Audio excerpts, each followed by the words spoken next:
AVR में timers कैसे work करते हैं और टाइमर्स क्या होते हैं। पहले जब भी हमने टाइम डिले क्रिएट करना होता था तो हम डिले का लूप यूज़ करते थे। जो टाइम था वो एग्जैक्ट टाइम नहीं हमें पता होता था कि कितना टाइम है, तो काफ़ी ऐसी एप्लीकेशन है जिसमें हमें एग्जैक्ट टाइम डिलेज रिक्वायर्ड होते हैं, तो उसके लिए फिर हम टाइमर यूज़ करते हैं।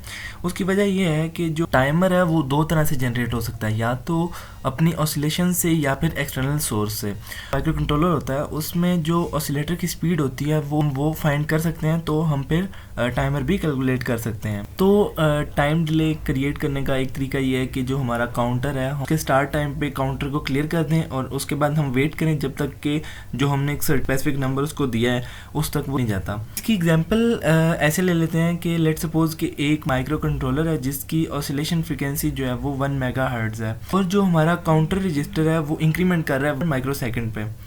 अगर हम 100 माइक्रो सेकंड का डिले चाहते हैं तो हम क्या करेंगे कि हम जो हमारा काउंटर है उसको स्टार्ट में 0 कर देंगे और फिर उसको हम वेट करेंगे कि जब तक वो 100 के इक्वल नहीं हो जाता।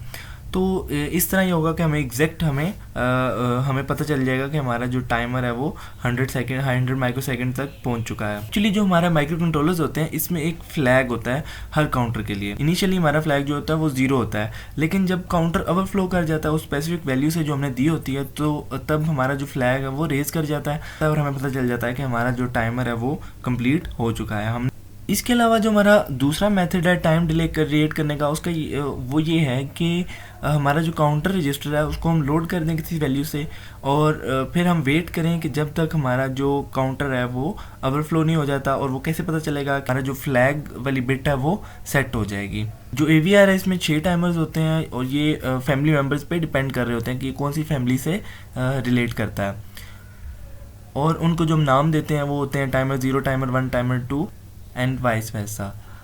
AVR में कुछ टाइमर्स जो होते हैं वो 8 बिट के होते हैं और कुछ 16 बिट के होते हैं। ज़्यादातर काउंटर्स यूज़ होते हैं वो 3 है, टाइमर 0, टाइमर 1 एंड टाइमर 2।